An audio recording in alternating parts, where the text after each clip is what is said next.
हुनुहुन्छ? के गर्दै हुनुहुन्छ? हजुरहरूकोतिर पनि यस्तै गरी पानी हुरी लागेको छ होला अहिले है? कुन ठाउँबाट हेर्दै हुनुहुन्छ हजुरहरू? यहाँ यस्तो यो हावाहुरीले गर्दा आँप झरेर हेर्नु कति झर्यो, कति आँप पनि।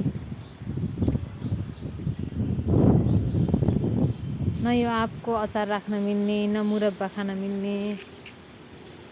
कति झरेर कति खेर गएछ पुरै।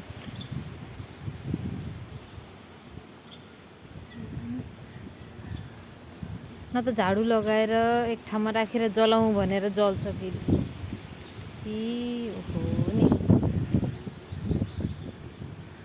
यो साल त बुटमा कति फल्यो, बजारै भरि नि भयो भन्ने सोचेको।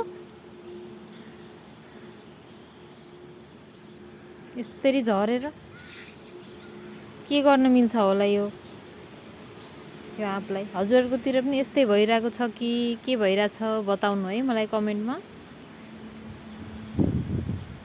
By by.